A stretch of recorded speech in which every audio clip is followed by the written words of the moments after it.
दोस्तों, competition academy के YouTube portal पे आपका स्वागत है। आशा करते हैं कि आप सभी लोग अच्छे होंगे और आप लोगों की पढ़ाई भी अच्छी चल रही होगी। आज जो शेड्यूल है कविता का जो चल रहा है, उस कविता में केशव और भूषण पर आधारित कविताएं दी गई। केशव और भूषण के जो पद आपके पाठ्यक्रम में लगे हैं वो दिया गया, उनकी व्याख्या का अलग PDF दिया गया है और केशव और भूषण पर आधारित उनके व्यक्तित्व के बारे में, उनकी रचनाओं के बारे में अलग लेक्चर दिया जा रहा है। तो यहाँ पर इस लेक्चर में हम लोग सिर्फ और सिर्फ केशवदास के बारे में बात करेंगे, केशवदास की रचनाओं के बारे में बात करेंगे।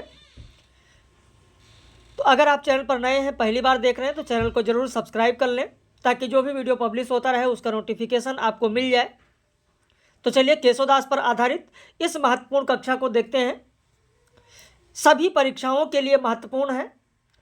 केशवदास आप देखेंगे MPPSC में भी हैं, UPHSC में भी हैं, RPSC में भी हैं।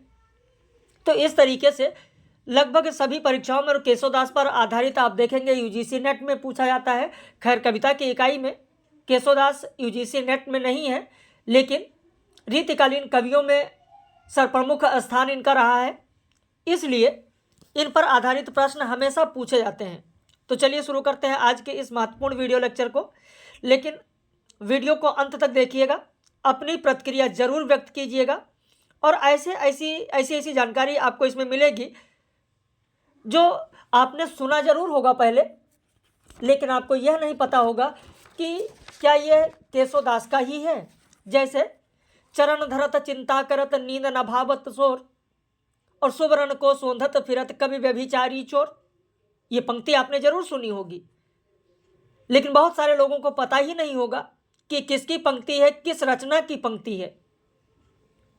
तो हम लोग यहाँ पर उसी की चर्चा करेंगे, सारी रचनाओं की चर्चा करेंगे केशवदास की।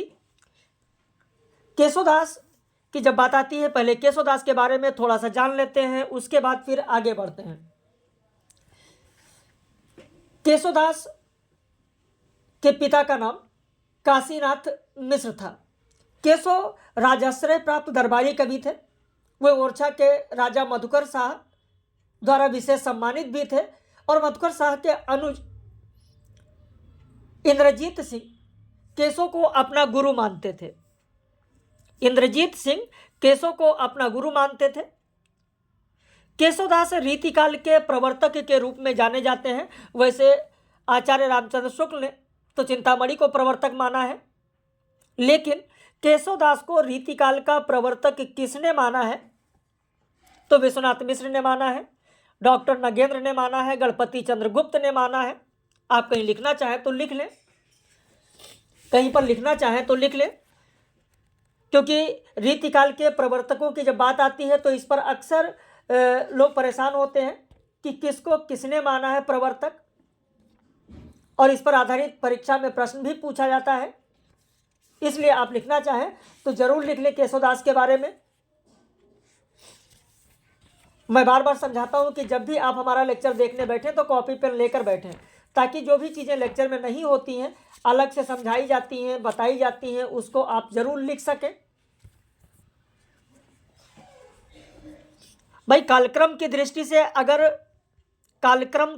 से अगर हम देखें तो कालक्रम की दृष्टि से रीतिकाल का प्रवर्तक आप देखेंगे तो कृपाराम को माना जाता है। कृपाराम को माना जाता है। दूसरा पॉइंट लिख लें, रचनाकार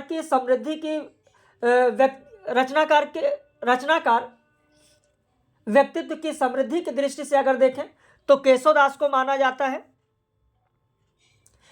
रीति की अखंड परंपरा चलाने की दृष्टि से अगर देखें तो चिंतामणि को रीतिकाल का प्रवर्तक माना जाता है। लेकिन यहाँ पर केशवदास को रीतिकाल का प्रवर्तक विश्वनाथ प्रसाद मिश्र ने माना, डॉक्टर नगेंद्र ने माना, गणपति चंद्रगुप्त ने माना। केशवदास ने अपनी शिष्या और इंद्रजीत सिंह की पतिव्रता गणिका को रायप्रवीण, जिसका नाम रायप्रवीण था, को शिक्षा देने के लिए कविप्रिया की रचना की। ये वही केशवदास हैं जो निम्बार्क संप्रदाय में दीक्षित हुए थे। केशवदास निम्बार्क संप्रदाय में दीक्षित हुए थे, ये भी लिखना चाहे तो लिख लें। निम्बार्क संप्रदाय में दीक्षित हुए थे और इनका नाम था वेदांती मिश्र। इनका नाम था वेदांती मिश्र। वेदांती मिश्र, वेदांती मिश्र लिख लीजिए, वेदांती मिश्र नाम था। केशवदास संस्कृत भाषा और साहित्य में निपुण थे।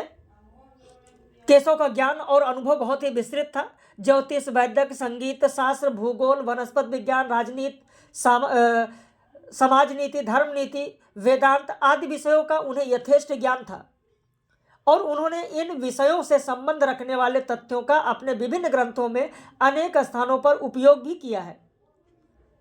केशव ने हिंदी काव्यधारा को एक नया आयाम दिया, इसलिए वह युगांतकारी कवि के रूप में भी जाने जाते हैं। कवि प्रिया की बात करें तो इनकी रचना जो कवि प्रिया है, इस रचना में कुल प्रकाशों की संख्या 16 है। इस रचना का प्रारंभ गणेश वंदना से होता है, जहां पर प्रारंभ में आपको यह पद मिलेगा कि गजमुख सन्मुख होत ही विधन विमुख है जात, ज्यों पग परत प्रयाग मग पार पहाड़ बिलात। और इसी कवि प्रिया में आप देखेंगे, इस कवि प्रिया को उन्होंने 1601 में लिखा है, 1601 ईस्वी। और अगर संवत की बात करें तो यह लिखा गया है कवि प्रिया संवत 1658 में उन्होंने लिखा है। और कवि प्रिया में उन्होंने कहा है, क्या कहा है कि प्रगट पंचमी को भयो कवि प्रिया अवतार, प्रगट पंचमी को भयो कवि प्रिया अवतार, 16 से 58 फागुन सुधी विचार, फागुन सुधी बुधवार। तो संवत 1658 या ईस्वी 1601 में उन्होंने लिखा है। वैसे जो ये कवि प्रिया है, इस कवि प्रिया शैली पर किसी ने एक और रचना लिखी है। हजारी प्रसाद द्विवेदी की रचना जब आप पढ़ेंगे, हजारी प्रसाद द्विवेदी की जब आप किताब पढ़ेंगे हिंदी साहित्य उद्भव और विकास, तो वहां पर मिलेगा कि गुरुदीन पांडे का बाग मनोहर, गुरुदीन पांडे की रचना है बाग मनोहर, बाग मनोहर गुरुदीन पांडे की रचना है जो कवि प्रिया की ही शैली पर लिखी गई है। इसमें जो 16 प्रकाश है, जैसे आप देखेंगे नृपवंश वर्णन है, कवि वंश वर्णन है, काव्य दूषण है, पंक्तियां दी गई, कवि भेद वर्णन दिया गया, काव्य अलंकार दोहा दिया गया। और ये जो कवि प्रिया है, कवि प्रिया कवि शिक्षा की पुस्तक है। इसमें संस्कृत के अलंकार संप्रदाय वाले आचार्यों का अनुगमन है। और इस कवि प्रिया का मुख्य आधार अगर आप लिखना चाहें तो लिख लें, इस कवि प्रिया रचना का मुख्य आधार लिखना चाहें तो लिख लें कि इसका आधार ग्रंथ कौन सा है। कवि कल्पलतावृत्त, कवि प्रिया का आधार ग्रंथ है कवि कल्पलतावृत्त और काव्यादर्श, दो रचनाएं इसका आधार ग्रंथ है कवि प्रिया का, कवि कल्पलतावृत्त और काव्यादर्श। इसीलिए मैं बार बार कहता हूं कि पीडीएफ में सारी चीजें नहीं होती हैं, लेक्चर सुनिए, लेक्चर बहुत ही महत्वपूर्ण है। कवि प्रिया का आधार ग्रंथ दो हैं, कवि कल्पलतावृत्त और काव्यादर्श। तो इसमें आप देखेंगे इसकी जो प्रमुख पंक्ति है कवि प्रिया में ही यह है कि सगुन पदारथ अरथ युत सुवरनमय शुभसाज और कंठमाल ज्यों कवि प्रिया कंठ करहु कविराज। और इसी कवि प्रिया की पंक्ति है कि चरण धरत चिंता करत नींद न भावत सोर सुवरण को सोंधत फिरत कवि व्यभिचारी चोर। जदप सुजात सुलक्षणी सुवर्ण सरस सुवृत और भूषण विनु न विराजय कविता वनिता मित। ये तीन के तीनों पद जो आप देख रहे हैं ये मूल रचना से ही लिखा गया है। क्योंकि कई लोग कहेंगे कि सर हमने तो ऐसा पढ़ा है कि चरण धरत चिंता करत चितवत चारि हूँ और सुवर्ण को ढूंढत फिरत कवि व्यभिचारी और चोर, है ना। लेकिन यहाँ पर जो ये लिखा गया है ये मूल रचना से लिखा गया है, ध्यान रखिएगा। कमेंट करने से पहले इस चीज़ का ध्यान रखें कि मूल रचना से लिखा गया है, क्योंकि कुछ लोगों को ऐसे भी पद मिल जाएंगे फिर कहेंगे सर वहाँ तो ऐसा लिखा है ना। तो इस चीज़ को ध्यान रखिएगा। अब इसके बाद में इनकी जो दूसरी रचना है वह है रसिक प्रिया। ये दूसरा इनका लक्षण ग्रंथ है रसिक प्रिया। रसिक प्रिया इनका दूसरा लक्षण ग्रंथ है और इस रचना का आधार मूल रूप से है श्रृंगार तिलक। श्रृंगार तिलक। जिस तरीके से कवि प्रिया रचना का आधार ग्रंथ है कवि कल्पलता वृत्त और काव्यादर्श, ऐसे ही रसिक प्रिया का आधार ग्रंथ है रुद्रट की रचना श्रृंगार तिलक। श्रृंगार तिलक किसकी रचना है? रुद्रट की है, ध्यान रखिएगा, रुद्रट की रचना है श्रृंगार तिलक। और ये जो रसिक प्रिया है, इस रसिक प्रिया में रस भेद मिलेगा। रसिक प्रिया में रस भेद है, नायिका भेद है, काम दशा है, मान मोचन है, आदि लक्षणों के उदाहरण आपको इस रसिक प्रिया में मिलेंगे। रसिक प्रिया का भी प्रारंभ गणेश वंदना से ही होता है। एक रदन गज बदन सदन बुद्धि मदन कदन सुत और गौरी नंद आनंद कंद जगबंद चंदजुत। तो यह प्रारंभ में वंदना में लिखा गया रसिक प्रिया में। रसिक प्रिया की ही कुछ महत्वपूर्ण पंक्ति यहाँ पर ली गई है। रसिक प्रिया की यह पंक्ति है कि अभिमानी त्यागी तरुण कोक कलान प्रवीण और भव्य छवि सुंदर धनी सुच रुच सदा कुलीन। मुँह मीठी बातें कहें निपट कपट जिय जान और जाहे न डरू अपराध को सठ करता है बखान। मनसा वाचा क्रमसा बिहसन चितवन लेख और चलन चातुरी आतुरी आठों गांठ विशेष। तो ये सब पद आप देख रहे हैं, ये सब रसिक प्रिया के ही पद हैं। मुग्धा लज्जा प्रायरत बरनत कवि यही रीत और करे जुरत अति लाज सो पते बढ़ावत प्रीत। कई बार ये परीक्षाओं में पूछा गया है। ये रसिक प्रिया का है। छंदमाला रचना की अगर बात करें तो इस रचना के दो भाग हैं। पहले भाग में 77 वर्णवृत्तों का वर्णन है जो कि छंद के आधार पर है। दूसरे भाग में 26 मात्रा वृत्त के लक्षण हैं। रामचंद्रिका की अगर बात करें तो इस रचना को केशवदास ने वाल्मीकि के स्वप्न में कहने पर की थी। वाल्मीकि ने क्या कहा था स्वप्न में? हजारी प्रसाद द्विवेदी की जब किताब आप पढ़ेंगे, हिंदी साहित्य उद्भव और विकास, हजारी प्रसाद द्विवेदी, तो वहां पर हजारी प्रसाद द्विवेदी ने उल्लेख किया है कि केशवदास से वाल्मीकि ने स्वप्न में आकर कहा था कि तू भला बुरा तो गुनता नहीं, बेकार की बात लिखा करता है, कुछ राम का चरित्र गा, नहीं तो तुझे स्वर्ग नहीं मिलेगा। और इसी से प्रभावित होकर केशवदास ने रामचंद्रिका लिखी। यह रचना संवादों पर आधारित है। जब बात संवादों की आती है, जब संवादों की बात आती है तो जगन्नाथ तिवारी का एक कथन है, गौर से सुन लीजिएगा। जगन्नाथ तिवारी ने कहा है कि केशव को संवादों में अत्यंत सफलता मिली है और फड़कती हुई सजीव भाषा के पात्रों के अनुकूल क्रोध उत्साह आदि भावों की सुंदर व्यंजना संवादों की प्रथम विशेषता है। संवादों को ही लेकर हीरालाल दीक्षित ने लिखा कि जायसी तुलसी आदि सभी कवियों ने संवाद लिखे हैं, लेकिन केशव के समान सफलता किसी को नहीं मिल सकी। राजनीतिक दांवपेच और कूटनीति का जितना ज्ञान केशव को था, हिंदी के अधिकांश कवियों को नहीं था। तो ये लिखा गया है हीरालाल के द्वारा। ऐसे ही रमाशंकर त्रिपाठी की बात करें, रमाशंकर त्रिपाठी, गौर से सुनिएगा, रमाशंकर त्रिपाठी ने भी केशव के संवाद योजना के बारे में कहा कि केशव के संवादों में पात्रानुकूलता, शिष्टाचार, व्यंग, नाटकीयता, कूटनीति, पात्रानुकूल मनोभावों की व्यंजना, ध्वनि सौंदर्य, पात्रों का चरित्रांकन, स्वाभाविकता, भाषा प्रवीणता, व्यवहार कुशलता, सरसता और संक्षिप्तता की नाना विशेषताएं विद्यमान हैं। तो इस तरीके से अलग अलग लोगों का अलग अलग मत है।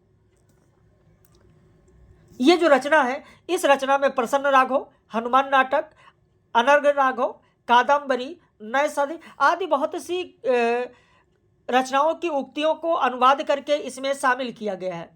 रामस्वरूप चतुर्वेदी इसे छंदों का अजायब घर कहते हैं। इस रचना को छंदों का अजायब घर कहते हैं। वैसे आप जानते ही हैं कि इनकी जो रचनाएं हैं, इनकी रचनाओं को अलग अलग नामों से जाना जाता है। खैर, इनके लिए भी आप देखेंगे कई अलग अलग नाम आपको मिलेंगे, कई अलग नामों का प्रयोग किया गया है। जैसे अगर केवल केशवदास की बात करें, केशव की बात करें, तो केशव को हृदयहीन कहा गया। पहला पॉइंट लिख लें, केशव को हृदयहीन कहा गया। केशव को कठिन काव्य का प्रेत कहा गया।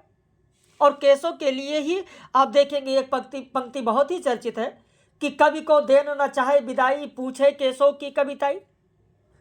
ऐसे ही रामचंद्रिका के बारे में, रामचंद्रिका को छंदों का अजायब घर भी कहा जाता है और अलंकार मंजूषा भी कहा जाता है। छंदों का अजायब घर आप सभी ने सुना होगा, लेकिन अलंकार मंजूषा बहुत कम लोगों ने सुना होगा। अलंकार मंजूषा ये भी लिखना चाहें तो लिख लें कि रामचंद्रिका को अलंकार मंजूषा भी कहा जाता है। इसके अलावा इनकी अन्य रचनाएं, खैर रामचंद्रिका के जो पद आपके पाठ्यक्रम में है उसकी व्याख्या का दूसरा वीडियो दिया गया है। यहाँ पर सिर्फ केशवदास और उनकी रचनाओं के बारे में हम लोग बात कर रहे हैं। इनकी अन्य रचनाओं में रतन बावनी, वीर सिंह देवचरित, विज्ञान गीता, जहांगीर जयचंद्रिका, नख सिख ये रचनाएं हैं। केशवदास ने 2 प्रबंधात्मक रचनाएं लिखी, एक वीर सिंह देवचरित्र और दूसरा रामचंद्रिका। क्योंकि आचार्य रामचंद्र शुक्ल का जब हिंदी साहित्य का इतिहास आप पढ़ेंगे, आचार्य रामचंद्र शुक्ल का हिंदी साहित्य का इतिहास जब आप पढ़ेंगे तो उन्होंने स्पष्ट रूप में साहित्य के इतिहास में लिखा है कि केशवदास ने 2 प्रबंधों की रचना की, और केवल 2 प्रबंधों, उन्होंने सीधे लिखा केवल 2 प्रबंधों की रचना की, रामचंद्रिका और वीर सिंह देवचरित्र। तो इस तरीके का भी प्रश्न आपसे परीक्षा में पूछा जा सकता है। अज्ञे ने कहा है, अज्ञे ने इनके बारे में क्या कहा है? अज्ञे ने कहा कि अगर बिहारी की फलों की दुकान है जहां आपको मेवा तुरंत मिलता है तो केशव वह माली है जिसने पौधे बोए हैं। वहीं डॉक्टर नगेंद्र की अगर बात करें तो डॉक्टर नगेंद्र ने केशव के बारे में कहा है कि केशव का रस और अलंकार विवेचन ना तो तर्कसंगत है और ना ही मौलिक है। वहीं विश्वनाथ त्रिपाठी का हिंदी साहित्य का सरल इतिहास अगर पढ़ेंगे तो विश्वनाथ त्रिपाठी ने हिंदी साहित्य के सरल इतिहास में कहा कि केशव ने जो काव्य विवेचन किया है उसमें मौलिकता नहीं है, वह संस्कृत के काव्य शास्त्र के आचार्यों का अनुकरण है। और किन काव्य शास्त्र के आचार्यों का अनुकरण है उसकी चर्चा हमने पहले ही आपसे की है। मैंने आपको बताया है कि किसका अनुसरण है, कौन कौन रचनाओं का अनुसरण है। तो ये सारी चीज़ें आपको मैंने पहले ही बता दी है कि किन रचनाओं का अनुसरण इनके द्वारा किया गया है। इनके द्वारा जो अनुसरण किया गया है वो आप देखेंगे दंडी का अनुसरण किया गया, दंडी की कविताओं का अनुसरण किया गया।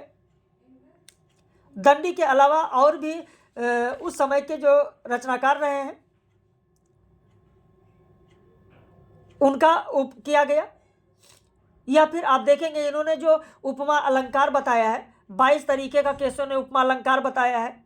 आचार्य रामचंद्र शुक्ल कहते हैं कि 15 तो दंडी की रचनाओं से ले लिया गया, 5 केवल नाम भर बदल दिए गए और 2 इन्होंने अलग से दिया, संकीर्णोपमा और विपरीतोपमा। तो ये दोनों तो अलग हैं, इन्हें तो कहा ही नहीं जा सकता है अलंकार। ऐसे बच्चन सिंह का हिंदी साहित्य का दूसरा इतिहास जब पढ़ेंगे तो बच्चन सिंह ने कहा है कि जहां तक काव्य सौंदर्य का प्रश्न है, चमत्कार उसका मेरुदंड है और भूषण वीर न विराजे कविता बनिता मित्र, तो रीति काव्य रचना की मुख्य परिपाटी बन गई है। तो ये कहा गया है बच्चन सिंह के द्वारा हिंदी साहित्य के दूसरे इतिहास में। आचार्य रामचंद्र शुक्ल ने केशव के बारे में कहा है कि केशव को कवि हृदय नहीं मिला था, उनमें वह सहृदयता और भावुकता भी ना थी जो एक कवि में होनी चाहिए।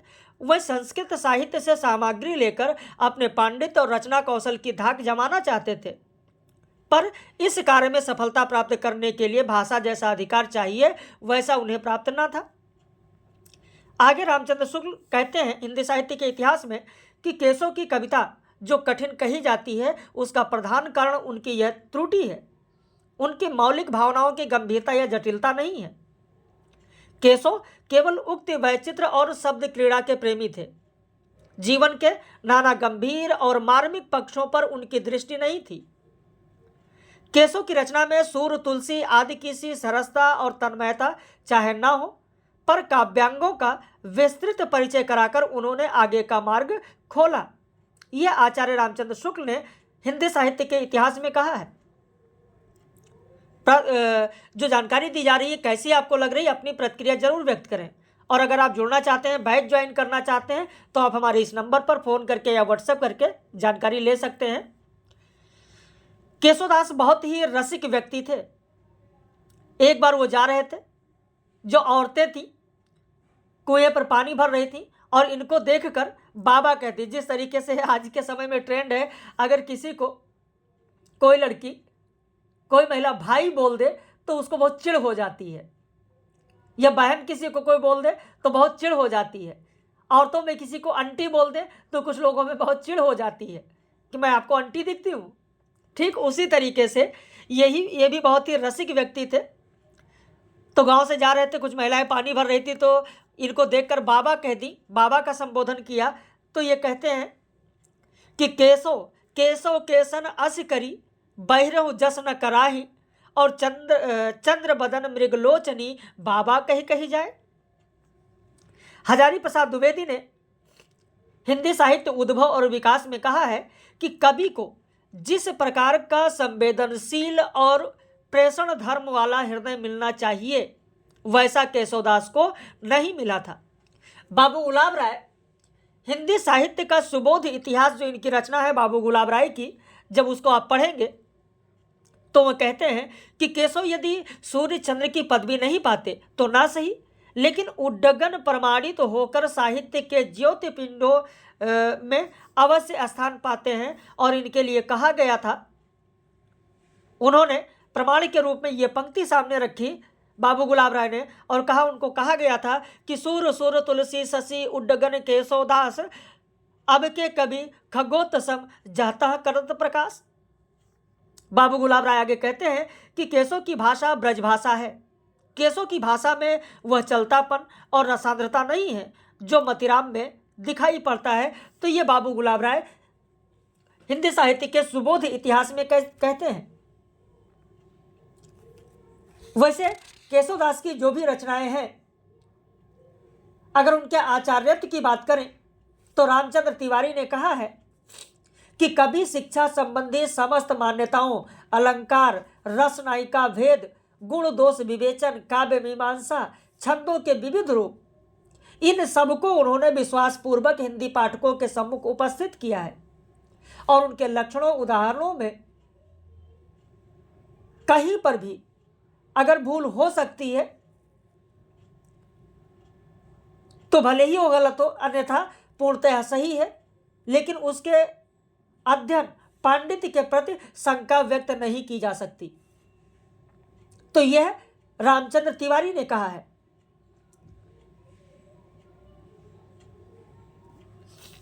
तो यहां पर केशवदास के बारे में ये सारी चीजें आपको बताई गई। 20 से 22 मिनट में केशवदास के बारे में, उनकी रचनाओं के बारे में आपको बताया गया। बाकी दूसरा पार्ट, केशवदास की रामचंद्रिका के जो पद आपके पाठ्यक्रम में दिए हैं, उसके व्याख्या का दूसरा वीडियो आपको दिया गया है, उसे आप देखें। यूजीसी नेट के जो कैंडिडेट हैं वो ध्यान दें, उनको आपको सिर्फ केशवदास के बारे में पढ़ना है, व्याख्या आपको नहीं पढ़नी है।